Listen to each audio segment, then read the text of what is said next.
ايوه بقى. السلام عليكم.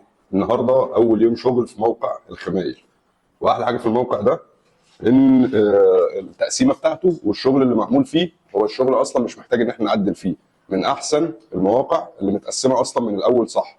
وسبحان الله سبحان الله ان هو الموقع بس مش بيبقى متقسم صح، الشغل اللي متسلم للعميل فيه ان كان الوميتال او نجاره او كهرباء او كده شغل زي الفل. على الرغم ان هي تقسيمتها تحفه، لازم نبقى عاملين البلان اللي احنا هنمشي عليه. احنا النهارده اول يوم شغل فبنشتغل كهرباء.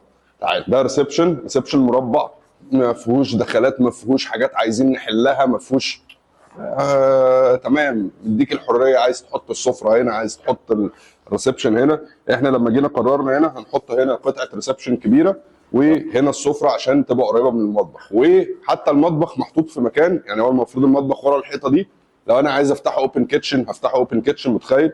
ماشي، يبقى المطبخ مفتوح اوبن كيتشن والسفره بتاعتي محطوطه قدامي، تمام. او ان انا هقفله هنا، الكلاينت طالب ان هو مش حابب المطبخ الامريكان فمقفول، فاستغليت المكان ان انا هيتحط الشاشه هنا والسفره هنا والاستقبال هنا، تمام. طبعا بقى مع الديكوريشن والشغل ده. بعد كده بنخش في طرقه صغيره، برده مش جارحه مكان المطبخ ولا جارحه ان حد يخرج من الحمام، طرق ذكيه جدا، واخده مني لوحه الكهرباء. المطبخ على ايدي اليمين هنا مطبخ واسع ومربع، برضه احنا مقسمين فيه مثلث الحركه، ان هيبقى فيه عندي هنا الثلاجه، عندي هنا البوتاجاز، وعندي هنا الحوض.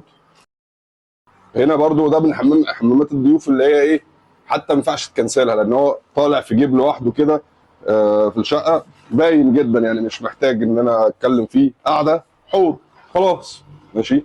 فمش محتاج، يعني فعلا المهندس اللي اشتغل هنا في الديزاين لا تعب. وطرق التوزيع، اول ما هنخش هنا هيبقى على ايدينا اليمين هنا على طول عشان يبقى متوصل مع الريسبشن، هيبقى لوحه الاتصالات دي اللي بنحط فيها الراوتر، منها تبقى موزعه جوه وموزعه بره، محتاج بقى اكسس بوينت والكلام ده كله لايت واي فاي وكله مبسوط.